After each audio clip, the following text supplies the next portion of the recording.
بسم اللہ الرحمن الرحیم. ناظرین السلام علیکم. پروگرام ہے کشمیر میگزین. میں ہوں یاسر رحمان. آج کے پروگرام کے پہلے سیگمنٹ میں ہم بات کریں گے کہ کس طرح انڈیا جو ہے مقبوضہ کشمیر کے اندر ایک پلانڈ وے میں، ایک منظم وے میں کشمیریوں کی زندگی کو اجیرن بنائے ہوئے ہے. ایک تو مقبوضہ کشمیر کے اندر کشمیریوں کو کوئی اکنامک اپرچونٹی نہیں ملتی. ان کی اکانومی کی اگر بات کریں تو 25 سے 30 ارب ڈالرز کی اکانومی جو چار سالوں کے اندر سکویز ہو کے اب کوئی 10 سے 12 بلین ڈالر کی اکانومی رہ چکی ہے. اس کی بنیادی وجہ یہ ہے کہ کشمیریوں کی جو معاشی سرگرمیاں ہیں انہیں معدوم کر دیا گیا ہے. اگر ہم کشمیری اسٹوڈنٹس کی بات کریں تو کشمیری اسٹوڈنٹس جو کہ آزاد کشمیر میں یا پاکستان میں پڑھ رہے تھے ان کی ڈگری ایکویلنس نہیں ہے، یعنی ان کی ڈگری ریکگنائز نہیں کرتی انڈیا کی جو ہائر ایجوکیشن ہے یا انڈیا کی جو ایکویلنٹ باڈی ہے وہ ریکگنائز نہیں کرتی. یہاں کا ڈاکٹر وہاں ڈاکٹر اپنی پریکٹس نہیں کر سکتا، یہاں کے انجینئر وہاں پہ جاب اس کو نہیں مل سکتی. اسی طریقے سے اگر ہم انہی اسٹوڈنٹس کی بات کر لیں کہ اگر یہ ہندوستان کی یونیورسٹی اور کالجز میں پڑھتے ہیں تو انہیں بار بار ہراس کیا جاتا ہے، چاہے وہ خاتون ہو یا کوئی شخص ہو، ان کے ساتھ برابر کا سلوک کیا جاتا ہے جب یہ ہراسیت کی بات کرتے ہیں. اسی طریقے سے آپ کشمیری جائیں تو جائیں کہاں؟ پڑھے لکھے کشمیری اگر وہ گریجویٹ کر بھی جاتے ہیں تو ان کے پاس کوئی موقع نہیں ہوتا کہ وہ جا کر کوئی جاب لے سکیں، کیونکہ ان جابز کے اوپر اب قبضہ ہے ان لوگوں کا جنہیں ایک منظم طریقے سے لا کر مقبوضہ کشمیر میں بسایا جا رہا ہے. تو پھر کچھ کشمیریوں نے یہ سوچا کہ چلو پاکستان نہیں جا سکتے، آزاد کشمیر نہیں جا سکتے، وہاں پہ پابندیاں ہیں ہمارے اوپر کہ انڈیا ہمیں پابند کرتا ہے کہ ہم وہاں نہ جائیں، اگر ہم جائیں گے تو واپس اپنی خاندانوں کے پاس نہیں آ سکیں گے، تو ہم انڈیا کا رخ کرتے ہیں وہاں پہ جا کر. تو اسی طریقے سے کچھ لوگوں نے وہاں پہ رخ کیا. لکھنؤ کا تقریباً 7 سے 8 کشمیری وہ تھے اور یہ جا کے وہاں پہ روڈ سائٹس کے اوپر ڈرائی فروٹ بیچا کرتے تھے. اب سے کچھ عرصہ پہلے تک وہاں پہ جو لکھنؤ کی میونسپل کارپوریشن اور ان کی جو انتظامیہ ہے، ڈی سی اور باقی جو انتظامیہ اور خاص طور پہ بی جے پی کی جو سیاسی قائدین ہیں، انہوں نے کیا فیصلہ کیا؟ انہوں نے کہا کہ چن چن کے جو کشمیری ہیں جو یہاں پہ ڈرائی فروٹ بیچ رہے ہیں ان کو یہاں سے بے دخل کرو، انہیں کوئی کرائے کا مکان نہیں ملنا چاہیے، اور یہ جو 2000 کلومیٹر سے ٹریول کر کے کشمیری سری نگر سے یا کسی اور علاقے سے مقبوضہ کشمیر کے وہ انڈیا میں اپنے روزگار کو حاصل کرنے کے لیے آئے ہیں، ان کے روزگار یہاں سے بند کر کے ان کو واپس بھیج دو. اب وہ کشمیری جائیں تو جائیں کہاں؟ اس پر ذرا آج اس پروگرام میں بات کریں گے کہ کشمیری مقبوضہ کشمیر میں بھی روزگار نہیں ہے، انڈیا کے اندر بھی یہ سلوک ان کے ساتھ ہو رہا ہے، انہیں آزاد کشمیر اور پاکستان بھی آنے کی اجازت نہیں دی جاتی انڈیا کی طرف سے. تو پھر ایسے حالات میں کشمیری جائیں کدھر؟ اور کیا یہ ایک منظم طریقے سے سب کچھ ہو رہا ہے، یہ آئسولیشن میں ہو رہا ہے؟ اس پر بات کریں گے. زبردست پینل نے آج ہمیں جوائن کیا ہے. بیرسٹر ملک صاحبہ نے ہمیں جوائن کیا ہے، نامور تجزیہ کار ہیں، لیگل مائنڈ ہیں جناب. when it comes to Kashmir issue تو بہت ووکل آواز ہیں جی. ڈاکٹر حامد خان مشرقی صاحب نے ہمیں ٹیلی فون لائن کے ذریعے جوائن کیا ہے، نامور تجزیہ کار، انٹرنیشنل امور کے ماہر. اور علی رضا سید صاحب نے ہمیں جوائن کیا ہے، کسی تعارف کے محتاج نہیں ہے، chairman Kashmir council E U سے ان کا تعلق ہے اور یہ اس کے چیئرمین بھی ہیں، اور بڑی زبردست آواز ہے when it comes to Kashmir اور خاص طور پہ ہیومن رائٹس کے حوالے سے. آپ تمام پینلسٹ کو ہم خوش آمدید کہتے ہیں. اس سے پہلے کہ میں سوالات کا آغاز کروں، آپ کو سب سے پہلے وہ سارٹ دکھاتے ہیں جو کشمیریوں کے ساتھ ہندوستان میں کیا ہو رہا ہے. صبح سے بیٹھے تھے ادھر تو وی آئی پی موومنٹ کا منتری جی آیا تھا تو ہم سائڈ میں لگا رہے تھے مال، ہم نے لگائے نہیں روڈ پہ. تو اب یہ آگے ان لوگوں نے مال اٹھا کے لے گیا ٹریکٹر میں اور ہم نے عزت سے بول دیا واپس کر ہم جائیں گے یہاں سے. تو یہ لوگ گالیاں دینے لگے، بھاگنے لگے. تو ہم کیا کریں گے بتاؤ سر جی؟ ہم دور کے رہنے والے 2000 کلومیٹر دور سے آیا، ہم کیا کر سکتے ہیں ادھر؟ یہ بھی تو سب کو مان حق سب کو ہے، سب کو حق ہے. ہم روڈ پہ بیٹھے یہ بھی نہیں سمجھتے یار بچے ہیں ہمارے، کیا کریں گے؟ ادھر کوئی کام ہی نہیں ہے، کوئی بھی کام نہیں ہے. جی یہ گریجویٹ ہے، اس نے آئی ٹی میں بھی اور آرٹس میں گریجویشن کی ہوئی ہے، اس کا نام زبیر ہے، اور یہ مجبور ہے وہاں پہ روڈ سائڈ کے اوپر ٹھیلا لگا کر ڈرائی فروٹ بیچنے کے لیے. سوال ہوگا بیرسٹر سندس ملک صاحبہ آپ سے، یہ فرمائیے گا کیا قصور ہے زبیر کا؟ یہ تو اب رزق حلال کی تلاش میں 2000 کلومیٹر دور سفر کر کے گیا تھا، اس کے ساتھ اس طرح کا سلوک؟ جی بہت شکریہ یاسر صاحب آپ کا پہلے تو پروگرام میں بلانے کا. زبیر بھائی کا سب سے بڑا قصور یہ ہے کہ وہ کشمیری ہیں اور وہ مسلمان ہیں، یہ ان کا قصور ہے. اور وہ ہندوستان جیسے ایک کہہ لیں ایکسٹریمسٹ ٹیریٹری میں بس رہے ہیں جہاں پہ فار آپٹکس تو یہ کہا جاتا ہے کہ کشمیر ہندوستان کا اٹوٹ انگ ہے اور کشمیریوں کو وہ کھلے ہاتھوں سے ایکسیپٹ کرتے ہیں. لیکن جیسے کہ آپ جیسے اور میرے جیسے کشمیری یہ بہت اچھی طرح سے جانتے ہیں کہ بھارت میں مسلمانوں کے لیے اور خاص طور پہ کشمیریوں کے لیے نہ تو ان کی ٹیریٹری میں کوئی جگہ ہے اور نہ ان کے دل میں جگہ ہے. It is just an abuse of power. یہ زبیر بھی یہ بات کہہ رہا ہے کہ ان کو کشمیر چاہیے, کشمیری نہیں. Exactly. So for them, for India it is a matter of territory and for us it is a matter of identity and livelihood altogether. Very right. Kashmir کے لوگ جو اپنے آپ کو اب تک سسٹین کرتے آ رہے ہیں, جیسے کہ آپ نے کہا کہ there has been a huge shrink in the economic prosperity or progress of Kashmir, تو مقبوضہ کشمیر میں جو کشمیری ہیں وہ اپنے آپ کو سیلف سسٹینیبلٹی کی بنا پر اب تک سسٹین کرتے آئے تھے. لیکن جیسے کہ ہم جانتے ہیں کہ آرٹیکل 370 کے ابورگیشن کے بعد پھر بی جے پی سپریم کورٹ کی اس کو اپ ہولڈ کرنے کے بعد ہم نے دیکھا ہے کہ کشمیریوں کے اوپر قدغنیں مزید بڑھ رہی ہیں اور آگے بھی بڑھتی جائیں گی. اور ہندوستان چاہے یہ دنیا ولنگلی اویئر ہے یا انولنگلی انویئر ہے مجھے نہیں پتا, لیکن کشمیریوں کی پلائٹ اور ہندوستان میں بسنے والے بقایا مسلمانوں اور مائنورٹیز کی جو پلائٹ ہے وہ ریکگنائز کرنی پڑے گی, کیونکہ ہندوستان ادھر رکنے والے ملکوں میں سے نہیں ہے. It is suffering from the extreme case of Hindutva expansionism, اور وہ اپنے علاوہ اور میرے خیال سے تو صرف برہمن راج کے علاوہ ان کے لیے ہندو راج میں کوئی ایکسیپٹیبل ہیومینٹی کہیں سے بھی نہیں آتی. تو اسی لیے جو زبیر بھائی کے ساتھ بھی ہوا اور جو باقی کشمیریوں کے ساتھ بھی ہو رہا ہے, جس طرح سے ان کی اکنامک پروگرس کو سٹائفل کرنے کی کوشش کی جا رہی ہے, اس کو ریکگنائز کرنے کی ضرورت ہے اور اس کو جتنا دنیا کے آگے دکھایا جا سکے تاکہ ہندوستان کا وہ جو دوگلا چہرہ ہے وہ سب کے سامنے ایکسپوز ہو سکے دوبارہ, اور شاید اس بار ان کا ضمیر کہیں سے دنیا والوں کا جاگ جائے اور وہ دیکھیں کہ یہ بات انسانیت کی ہے. ٹھیک. علی رضا سید صاحب, اس میں آپ کو سر میں انوالو کروں گا, یہ فرمائیے گا کہ مقبوضہ کشمیر کے اندر جس طرح سے زمین ان پر کشمیریوں پر اپنی زمین تنگ کر دی گئی ہے, کیا یہ سب کچھ منظم طریقے سے ہو رہا ہے کہ پاکستان اور آزاد کشمیر ان کو جانے نہیں دیا جاتا؟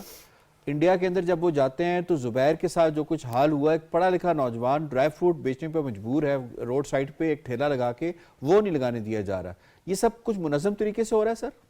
جہاں تک تعلق ہے نا, یہ منظم طریقے سے جتنی بھی جو اقدامات بھارتی سرکار لے رہی ہے, وہ آپ اگر ماضی میں چلے جائیں تو آپ دیکھیں کہ کس طریقے سے جو اسٹوڈنٹس ہیں ہمارے کشمیری اسٹوڈنٹ, وہ یونیورسٹی کے ہاسٹلز میں جب پاکستان اور انڈیا کا کرکٹ میچ ہوتا ہے تو اس وقت ان کے ساتھ کیا سلوک ہوتا تھا.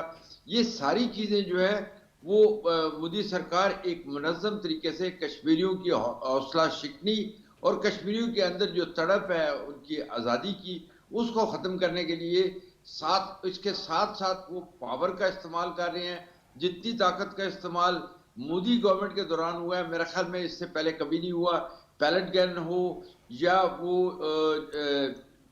بیجا لوگوں کے گھروں کو ڈسٹرائے کرنا, لوگوں کے بچوں کو اٹھا کے لے جانا, یہ ساری چیزیں. اور ہمارے جو ہیومن رائٹس ایکٹیوسٹ ہیں ان کو جیلوں میں ڈالا ہوا ہے. میں بات کروں گا خرم پرویز کی, جو ایک ویل نون پرسنالٹی ہے, جن کے کام کو یونائٹڈ نیشن اور یورپین یونین نے ریکگنائز کیا ہوا ہے, ان کو بھی جیلوں میں ڈالا ہوا ہے. تو یہ بھارت کی ایک منظم پالیسی ہے کہ کشمیریوں کو ڈسہارٹ کیا جائے, ان کو صرف ٹیریٹری چاہیے, ان کو کشمیریوں سے کوئی محبت نہیں ہے. تو میں سمجھتا ہوں کہ وقت آ گیا ہے کہ ہمیں اپنی جو اسٹریٹجی ہے اس کو دیکھنا ہوگا, اور ہمیں اس چیز کو عالمی سطح پہ بھی اور بھارت کے اندر بھی اس کو وہ کرنا ہوگا. جی ٹھیک ہے. حامد خان مشرقی صاحب, آپ کو صاحب اس پہ انوالو کروں گا, یہ فرمائیے گا آپ کشمیری کدھر جائیں؟ یہ کیا دنیا نہیں دیکھ رہی کشمیریوں کے ساتھ جو کچھ ہو رہا ہے, کہ کس طرح انڈیا ان کو دیوار کے ساتھ لگا رہا ہے؟ آپ کا اس کے بارے میں کیا انالیسز ہے کہ اب کشمیریوں کے پاس کیا آپشن ہے؟ اس انداز میں سپریم کورٹ آف انڈیا نے آرٹیکل 370 اور مودی کے تمام غیر آئینی اور غیر قانونی اقدامات کو ایک طرح سے لیجیٹیمیسی دے دی. اس کے بعد میں سمجھتا ہوں کہ وہاں پر نہ صرف جمہوریت کے اوپر, وہاں پر قانون کی حکمرانی کے اوپر اور ہر انداز میں اقلیتوں کے ساتھ ہونے والے سلوک کے اوپر پوری دنیا کو اب آواز اٹھانی چاہیے، کیونکہ یہ جو سلسلہ ہے یہ تب تک نہیں رک سکتا جب تک منظم طریقے سے باقی یورپی یونین اور دوسری دنیا کی جو عالمی عدالتیں ہیں وہ اس معاملے کے اوپر بات نہ کریں. اور پاکستان تو کر ہی رہا ہے، لیکن اب جو صورتحال ہے جس انداز میں ہم بات کر رہی ہیں، اور یہ حقیقت ہے کہ کشمیریوں کے نہ صرف انڈیا کے اندر، جیسے آپ نے کہا کہ ایز اے اسٹوڈنٹ رہنا پڑے والوں سے محال تھا، سرکاری نوکری نہیں ملتی ہے، اور اوپر سے ڈومیسائل دے کر جو کشمیر کے اندر جس انداز میں لوگوں کو بسایا جا رہا ہے اور ان کو نوکریاں دی جا رہی، یہ سارا ایک پلان کے ساتھ کیا جا رہا ہے تاکہ کشمیری مجبور ہو جائیں ذہنی طور پر بھی، معاشی طور پر بھی، کہ وہ سرنڈر کر دیں انڈر دا مودی راج. تو یہ پاسبل نہیں ہے. جو 80 لاکھ کشمیری ہے وہ اس طرح سرنڈر تو نہیں کرے گا، لیکن وہیں پر میں سمجھتا ہوں کہ بین الاقوامی حقوق کی جو تنظیمیں ہیں ان کی ذمہ داری ہے، جو انسانی حقوق کی تنظیمیں ہیں، کہ وہ اب اس معاملے کو بھارتی حکومت پر دباؤ ڈالیں کہ کسی بھی حالت میں انسانی حقوق کی خلاف ورزیاں نہ کرے. It's not about Kashmiri, it's about the human right, it's not about Muslim, it's about all the minorities. ہم نے دیکھا کہ وہاں پہ بدھسٹ کے ساتھ کیا ہوا، سکھوں کے ساتھ خالصتان کے معاملے کے کیا ہو رہا ہے، اس کے بعد پھر جو ایون جو چھوٹی ذات کے ہندو ہیں ان کے ساتھ کتنا استحصال ہو رہا ہے، اور پھر عیسائیوں کے ساتھ کیا ہو رہا ہے. لیکن چونکہ کشمیری جو ہے وہ سب سے زیادہ منظم طریقے سے، میں سمجھتا ہوں سب سے زیادہ اپنے حقوق کے لیے لڑ رہا ہے پچھلے 70 سال سے. وہ مودی حکومت کی کوشش ہے کہ اگر وہ کشمیریوں کو دبا لے گے تو وہ باقیوں کو دبانے میں آسانی سے کامیاب ہوں گے. لیکن وہیں پر میں سمجھتا ہوں کہ خود انڈیا کے اندر بھی جو انسانی حقوق کی تنظیمیں ہیں ان کو بھی آواز اٹھانی چاہیے. بیرسٹر صاحبہ، ہم اس سے پہلے دوسرے موضوع کی جانب جائیں. یہ اگر تھوڑا سا کمپیریزن ہم ڈرا کرنے کی کوشش کریں، ویسے تو کمپیریزن بنتا نہیں ہے، جو آزاد کشمیر میں بسنے والا یا مقبوضہ کشمیر سے جو ہجرت کر کے یہاں پہ آئے، ان کو پاکستان میں کس قدر آزادی ہے کہ کوئی کاروبار، کوئی پراپرٹی، کہیں جا کر وہ اپنا کاروبار قائم کر سکتے ہیں، کبھی کسی نے روکا. اور اگر ہم کمپیریزن کر لیں مقبوضہ کشمیر کے حوالے سے، تو آپ کس طرح سے دیکھتی ہیں کہ کتنا فرق ہے؟ دیکھیں یاسر صاحب، یہ جب ہم کہتے ہیں نا آزاد کشمیر، تو بھی اپنے آپ میں ایک سند ہے کہ الحمدللہ جو آزاد کشمیر میں بسنے والے کشمیری ہیں، چاہے وہ مقبوضہ کشمیر سے آئے ہیں، چاہے وہ وہاں کے ہیں، ان کو جو فریڈمز وہ انجوائے کرتے ہیں اس کا کوئی کمپیریزن ہی نہیں ہے. پہلی بات تو ہندوستان کے ساتھ 2 لوگ تو سکرین پہ ہمارے ناظرین خود ہی دیکھ سکتے ہوں گے. ٹھیک ہے، بالکل. دوسری چیز ہمیں یہ بات سمجھنی پڑے گی کہ چاہے ہم یہ سمجھتے ہیں کہ ہمیں آپ مسلمان ہونے پہ جج نہ کریں، آپ ہمیں انسان ہونے پہ جج کریں، لیکن unfortunately being the largest minority in India, مسلمان ایک تھریٹ کی طرح نظر آتے ہیں ہندوستان کو. اور جو کشمیریوں کی لائلٹی ہے ٹورڈز پاکستان، اور جو پاکستان کی لائلٹی ہے ٹورڈز کشمیری، وہ پچھلے 75 سال سے ہندوستان کو نہ صرف کھٹک رہی تھی، بلکہ اس کھٹکنے کا انہوں نے نتیجہ یہ نکالا کہ جس طرح کشمیریوں کے اوپر ظلم ڈھایا جاتا ہے، جس طرح ان کو ایک world's largest open air prison میں رکھا گیا ہے، وہ صرف ایک سینٹیمنٹ ہے جس کو وہ دبانا چاہتے ہیں. تو I think it is truly a war of identity for the people of Kashmir in مقبوضہ کشمیر. تو ہمیں اس کو اسی زمرے میں میرے خیال سے تو دیکھنا چاہیے. میں ایک جملہ یہ کہوں گا کہ پاکستان یا پاکستانی 1 انچ بھی زمین جو ہے آزاد کشمیر پہ نہیں خرید سکتا، کیونکہ ہمیں کشمیریوں کی شناخت کو پریزرو کرنا ہے. بالکل. اور انہیں اس وقت تک جب تک استصواب رائے نہیں ہو جاتا انٹرنیشنل رولز اور لاز کی پابندی کرنی ہے. جبکہ مقبوضہ کشمیر کے اندر انڈیا ان کی زمینیں بھی خرید رہا ہے اور ان کو ٹوٹلی بے گھر بھی کر رہا ہے اور ملازمتوں سے بھی عاری کر رہا ہے. اس پہ میں چھوٹی سی بس ایک چیز ایڈ کرنا چاہوں گی کہ آزاد کشمیر میں میرے سے بھی آپ کہیں پاکستان زندہ باد، میں دل و جان سے یہ نعرہ لگاؤں گی. ہندوستان میں مقبوضہ کشمیر میں کسی ایک کشمیری سے یہ نعرہ کوئی لگوا دے ہندوستان زندہ باد، یہ نہیں ہو سکتا. یہ اس بات کی سند ہے کہ ہم کیا ہیں اور وہ کہاں کھڑے ہیں. ٹھیک، ان کے دل کہاں پہ کھڑے ہیں. بالکل ٹھیک ہے. ابھی دوسرے موضوع کی جانب ہمیں بڑھنا ہے. دوسرے موضوع میں ہم ذرا بات کر لیں گے انڈیا میں بسنے والے جو مسلمان ہیں ان کے ساتھ. اور آئے دن ہم دیکھ رہے ہیں جس 2024 میں جس طرح سے انتخابات قریب آتے جا رہے ہیں، وہاں پہ جو مودی سرکار ہے اور اس سے پہلے جو بننے والی ریاستوں میں بی جے پی کی حکومت ہے، یعنی اس وقت جو مدھیہ پردیش میں ایک نئی حکومت بنی ہے اور اس نئی نویلی حکومت نے کیا کام کیا ہے جناب؟ انہوں نے یہ کام کیا کہ آتے ہی جو پہلا ڈائریکٹیو ہے انہوں نے یہ ایشو کیا ہے کہ کوئی مسلمان مسجدوں میں اذان نہیں دے سکے گا، گوشت جو ہے وہ حلال گوشت اسے فروخت نہیں کر سکے گا، اور مچھلی جو ہے اسے بھی فروخت نہیں کیا جا سکے گا۔ اس کے لیے انہوں نے وہاں کی میونسپلٹی کو، وہاں کے جو ڈی سی حضرات ہیں ان کو اور پولیس کو واضح ڈائریکٹیو ایشو کر دیے ہیں۔ اس پر بات کریں گے۔ ڈاکٹر مشرقی صاحب یہ بتائیے گا کہ یہ کیا میسج دیا ہے نئی مدھیہ پردیش کی حکومت نے کہ is there any space for Muslims in India؟ ہاں بڑا سیڈلی ہے جی، بہت سیڈ ہے۔ دیکھیں ہم نے دیکھا کرناٹک ہائی کورٹ نے کیا کیا، کرناٹکا میں خاتون کے اسٹوڈنٹ کے ساتھ کیا کیا گیا۔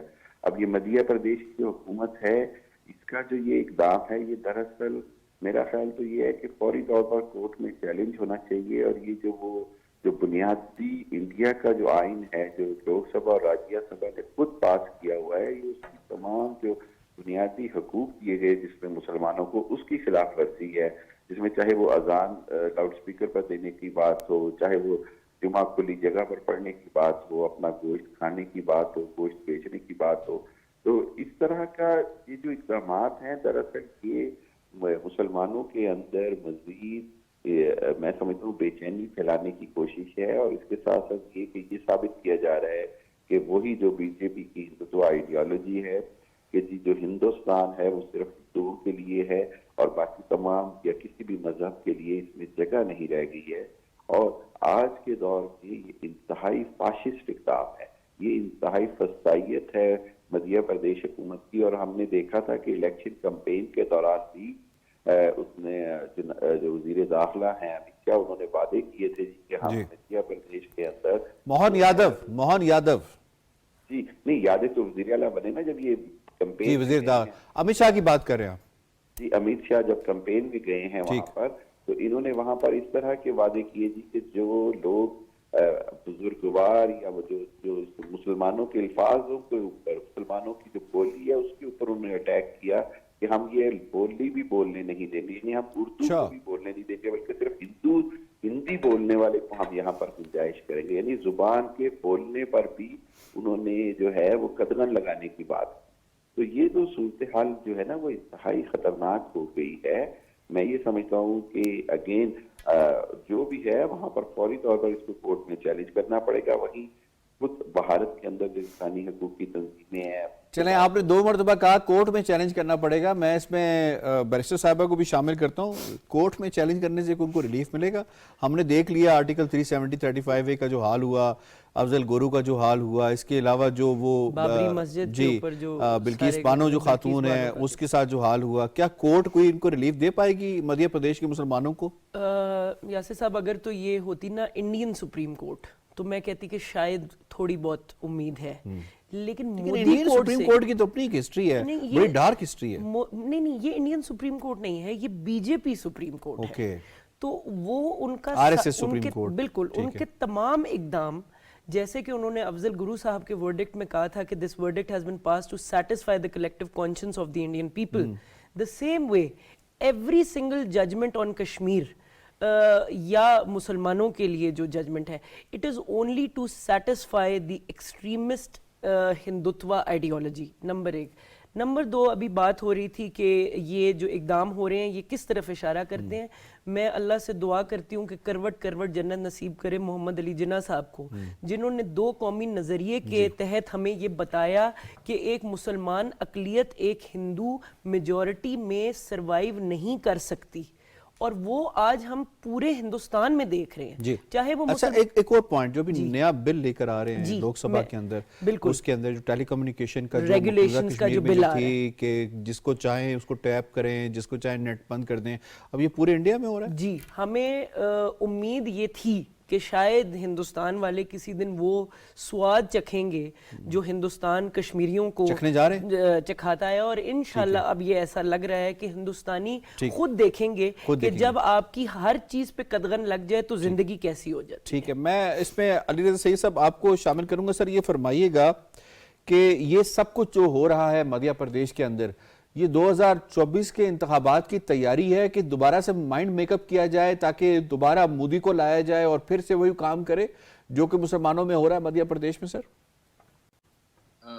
یاسر صاحب، اگر آپ سارے حالات کو دیکھیں تو اس میں تو یہی نظر آتا ہے کہ جو بھی یہ سپریم کورٹ آف انڈیا کا جو فیصلہ ہے کشمیر کے بارے میں، اس کو آپ دیکھ لیں، اور اس سے پہلے جتنے بھی اقدامات ہیں وہ یہی ثابت کر رہے ہیں کہ یہ جو الیکشن آ رہا ہے اس میں یہ پری پول ریگنگ آپ کہہ سکتے ہیں، اور اس طریقے سے جو بی جے پی ہے وہ اس کو میجورٹی لینا چاہتی ہے.